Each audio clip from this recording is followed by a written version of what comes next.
Hello నమస్తే, నేను Ashok. YCP ఘోర ఓటమి తర్వాత జగన్మోహన్ రెడ్డి తప్పులన్నింటినీ తెలుసుకుంటూ వస్తున్నారు. ఒకదాని తర్వాత ఒకటి ఏం తప్పు చేశాము, ఎందుకు ఓడిపోయాము, ఓటమి పైన వరుసగా సమీక్షలు నిర్వహించుకుంటూ వస్తున్నారు. గతంలో ఏదైతే ఎమ్మెల్యేలు మార్చినటువంటి నియోజకవర్గాలు ఉన్నాయో ఆ నియోజకవర్గాలకు సంబంధించి ఒక్కొక్కరుగా పర్మనెంట్గా ఆ నియోజకవర్గానికి సంబంధించి ఎవరైతే ఉండాలో వాళ్ళందరినీ కూడా నియోజకవర్గాల వారీగా సమన్వయకర్తల్ని ఏర్పాటు చేస్తూ వస్తున్నారు. అయితే పార్టీ ప్రక్షాళనపైన పూర్తిగా దృష్టి పెట్టినటువంటి జగన్మోహన్ రెడ్డి ఒక్కొక్కటి సరి చేసుకుంటూ వస్తున్నారు. ఇప్పటికే నియోజకవర్గాలు, జిల్లాలు, అలాగే ప్రాంతాలకు సంబంధించి కోఆర్డినేటర్లను కూడా నియమించిన పరిస్థితిని కూడా మనం చూసాము. ఎవరెవరైతే పార్టీకి అనుసంధానంగా పార్టీకి సంబంధించి పనిచేశారో, కార్యకర్తలతో దగ్గర అవుతున్నారో, కార్యకర్తలకి ఎప్పుడు అందుబాటులో ఉన్నారో వారికి మాత్రమే ఈసారి అవకాశం ఇవ్వాలి, వాళ్ళకి సంబంధించి ఒక పరిస్థితి ఉండాలని చెప్పేసి కూడా జగన్మోహన్ రెడ్డి గారు ఆ తీరుకు సంబంధించి ఆయన ఒక ప్రక్రియని ఏర్పాటు చేసుకుంటూ వస్తున్నారు. అయితే గతంలో ఏదైతే ఎమ్మెల్యేలు డైరెక్ట్గా చేసినటువంటి కామెంట్స్ ఏమైతే ఉన్నాయో ఆయనకు సంబంధించి ఆయన ఏర్పాటు చేసుకున్నటువంటి ఒక కోటరీ ఏదైతే ఉందో ఆ కోటరీని కూడా పక్కన పెట్టేయాలని చెప్పేసి జగన్మోహన్ రెడ్డి గారు భావించారు. దానికి సంబంధించి గతంలో ఎవరైతే ఆయన చుట్టూ ఉన్నటువంటి వాళ్ళు సజ్జల గారు కానివ్వండి, విజయసాయి లాంటి వాళ్ళు కానివ్వండి, నెక్స్ట్ మిగతా కొంతమంది ప్రధాన వ్యక్తులు ఎవరైతే ఉన్నారో వాళ్ళందరినీ కూడా పక్కన పెట్టేసినటువంటి పరిస్థితి కనపడుతుంది. డైరెక్ట్గా ఇప్పుడు ఓటమి తర్వాతే గుణపాఠం నేర్చుకుంటారని చెప్పేసి ఏదైతే సామెత ఉందో ఇప్పుడు జగన్మోహన్ రెడ్డి గారు గుణపాఠం నేర్చుకునే పరిస్థితిలో ఉన్నారు. సో దానికి సంబంధించి ఏవైతే తప్పులు ఉన్నాయో వాటన్నిటిని ఒక్కొక్కటిగా చెరిపేసుకుంటూ వస్తున్నారు. తాజాగా జగన్మోహన్ రెడ్డి గారు ఒక కీలక నిర్ణయం తీసుకున్నారు.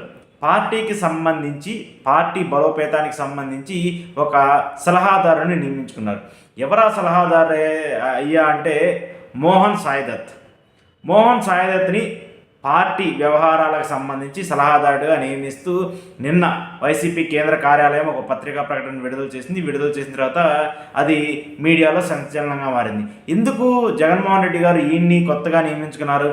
ఐపాక్ టీం ఉంది కదా, గతంలో ఐపాక్ టీమే కదా ఆయన్ని అభివృద్ధిలో తీసుకొచ్చింది, ఆయన ముఖ్యమంత్రి చేసిందని చెప్పేసి అంటే ఐపాక్ను నమ్ముకొనే మొన్న జరిగినటువంటి ఎన్నికల్లో మనం ఓడిపోయామని చెప్పేసి ఎవరైతే కంప్లైంట్స్ ఇచ్చారో ఆ కంప్లైంట్స్ అన్నింటినీ పరిశీలన తీసుకొని ఇప్పుడు ఐపాక్ని పక్కన పెట్టినటువంటి పరిస్థితి ఉంది. సో ఇప్పుడు ఈ సాయిదత్ ఏం చేయబోతున్నారా అంటే పార్టీకి, కార్యకర్తలకి మధ్యలో ఉన్నటువంటి వైసీపీకి సంబంధించిన నాయకులకి మధ్య బలోపేతం పైన ఎక్కువ దృష్టి పెట్టబోతున్నారు. గతంలో ఐపాక్ ఏం చేసేదంటే ఏ ఎమ్మెల్యే పనితీరు ఎలా ఉంది, అక్కడ ప్రజలు ఏమనుకున్నారు, ఈ ఎమ్మెల్యేకి టికెట్ ఇస్తే గెలుస్తారా లేదా, ఈ ఎమ్మెల్యే అవసరమా పార్టీకి, లేదంటే సామాజిక వర్గ సమీకరణాల ప్రకారం ఎలా ఉండబోతుంది అనేది ఇలాంటి ఒక సర్వేలు నిర్వహించి పార్టీ ఏ స్థాయిలో ఉండాలి, ఎక్కడ గెలవాలి, ఎక్కడెక్కడ ఎవరెవరిని పోటీ చేయించాలి, సామాజిక వర్గాలు ఏంటి, ఏ పథకాలు ప్రవేశపెట్టాలి అన్న ఒక థియరీని మాత్రమే లాజికల్గా యాడ్ చేసి వైసీపీ పార్టీకి ఇస్తూ వచ్చింది. ఆ తప్పుతోనే జగన్మోహన్ రెడ్డి గారు ఓడిపోవడం జరిగిందని చెప్పేసి ఇప్పుడు అందరూ భావిస్తున్నారు.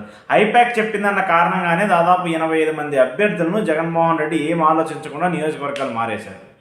ఆ మార్చడం వల్లే ఈరోజు ఆయనకి 11 సీట్లు వచ్చాయని చెప్పేసి కూడా అదే అభ్యర్థులు చెప్తున్నారు. సో ఈసారి ఇలాంటి తప్పులు చేయకుండా ముందు పార్టీ బలోపేతం పైన దృష్టి పెట్టాలని చెప్పేసి భావించారు. దానికి సంబంధించి మోహన్ సాయిదత్ని నియమించింది పార్టీ. గతంలో ఆయన చాలా మంది దగ్గర పనిచేశారని చెప్తున్నారు. తెలంగాణకి సంబంధించి ఈటల లాంటి వాళ్ళు, డీకే అరుణ్ లాంటి వాళ్ళు, అలాగే ఏపీకి సంబంధించి లోకేష్ లాంటి వాళ్ళ దగ్గర కూడా పనిచేసిన సన్నిహిత సంబంధాలు ఉన్నాయని కూడా సమాచారం అందుతుంది. సో ఏది ఏమైనప్పటికీ కూడా జగన్మోహన్ రెడ్డి గారికి పొలిటికల్ స్ట్రాటజిస్టుల కంటే ఆయన స్ట్రాటజీలు పార్టీకి చాలా ఇంపార్టెంట్. సాయిదత్ కానివ్వండి, ఐపాక్ కానివ్వండి, లేదంటే ప్రశాంత్ కిషోర్ కానివ్వండి, ఇలాంటి ఎవరు వచ్చినా సరే జగన్మోహన్ రెడ్డి స్ట్రాటజీస్ ముందు ఈ స్ట్రాటజీస్ చాలా తక్కువ అని చెప్పేసి అందరూ భావిస్తూ ఉంటారు. కార్యకర్తలు కానివ్వండి, కార్యకర్తలు ఏం భావిస్తారు, డైరెక్ట్గా జగన్మోహన్ రెడ్డి గారితో యాక్సెస్ ఉండాలి. జగన్మోహన్ రెడ్డి గారి యాక్సెస్ ఇన్ ద సెన్స్ ఆయన ఎవరైతే ఎమ్మెల్యే పెడతారో లేదంటే ఆయన ఎవరైతే అభ్యర్థిని పెడతారో వాళ్ళతో యాక్సెస్ ఉండాలి. కార్యకర్తలకి ఏం కావాలో జగన్మోహన్ రెడ్డి గారికి తెలియాలి. కానీ మధ్యలో వచ్చినటువంటి ఈ టీం డిసైడ్ చేసి ఆయనకి ఇచ్చేసి ఆయన వాళ్ళు చెప్పినట్టు నడవడం వెనక తప్పుదోవలో చాలా ఎక్కువగా జరుగుతున్నాయి, తప్పిదాలు ఎక్కువగా జరుగుతున్నాయి. ఈ తప్పిదాలు జరగడం వల్లే పార్టీకి ఎక్కువ నష్టం చేకూరుతుంది. జగన్మోహన్ రెడ్డి గారికి ఇంత ఘోరంగా 11 సీట్లు వచ్చినప్పటికీ ఆయనకి 40% మంది ఓట్లు వేశారు. 39.58% మంది ఓటర్లు ఆయనకి ఇంకా ఆయన బ్యాక్గ్రౌండ్ ఉన్నారు, ఆయన వెనకాల ఉన్నారు, ఆయన నమ్ముకొని ఉన్నారు. సో వాళ్ళందరినీ కాపాడుకోవాల్సిన బాధ్యత ఇప్పుడు జగన్మోహన్ రెడ్డి గారి మీద ఉంది. పార్టీలో సలహాదారుల కంటే, పార్టీలో ఉన్నటువంటి వ్యక్తుల కంటే ఒక పార్టీని నడిపించే ఒక రథసారథిగా ఆయనకి ఎక్కువ రెస్పాన్సిబిలిటీ ఉంటుంది.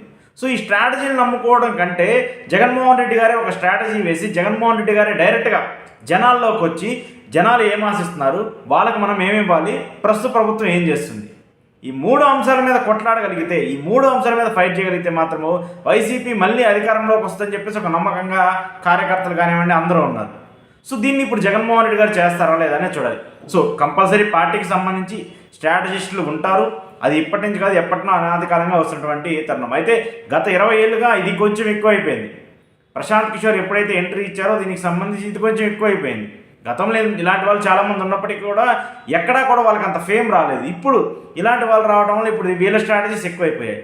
సో ఇప్పుడు ఈ సలహాదారుని నియమించుకోవడం వల్ల జగన్మోహన్ రెడ్డి గారు మరి తప్పు చేస్తున్నారా ఒప్పు చేస్తున్నారా అనేది తెలియదు, కానీ ఖచ్చితంగా పార్టీ బలోపేతం పైన సలహాదారుల కంటే కూడా జగన్మోహన్ రెడ్డి గారి సలహాలు సూచనలే పార్టీకి ఇంపార్టెంట్ అని చెప్పేసి అందరూ భావిస్తున్నారు. ఆ సలహాలు సూచనలు డైరెక్ట్గా జగన్మోహన్ రెడ్డి గారు ఇస్తే డైరెక్ట్గా ఎమ్మెల్యేలతోనో లేదంటే నియోజకవర్గానికి సంబంధించిన లీడర్లతోనో ఆయనే యాక్సెస్ అయ్యి కార్యకర్తలకు మనం ఏం చేయాలి, కార్యకర్తలకు మనకి ఏమి ఇవ్వాలి, వాళ్ళు ఏమనుకుంటున్నారు, ప్రస్తుత ప్రభుత్వం తీరు ఎలా ఉంది, వాళ్ళు చేసేటువంటి తప్పులపైన మనం ఎలా ముందుకెళ్ళాలి, మన క్యాడర్ని ఎలా బిల్డ్ చేసుకోవాలి, ఉన్నటువంటి 40% ఓట్లని ఇంకా ఎలా పెంచుకోవాలనే దాని మీద దృష్టి సారిస్తే ఖచ్చితంగా ఆయన స్ట్రాటజీలే పార్టీకి బలంగా ఏర్పాటయ్యే అవకాశం ఉంటుంది. సో దీనికి సంబంధించి జగన్మోహన్ రెడ్డి గారు ఒక స్ట్రాటజీస్ ముందుకెళ్తే, స్ట్రాటజిస్టుల కంటే ఆయన స్ట్రాటజీస్తో ముందుకెళ్తే పార్టీ మరింత బలోపేతం అవుతుందని చెప్పేసి కార్యకర్తలు భావిస్తున్నారు, పార్టీ భావిస్తుంది. మరి దీని మీద జగన్మోహన్ రెడ్డి గారు ఎలాంటి నిర్ణయం తీసుకుంటారు అనేది కూడా చూడాల్సి ఉంది.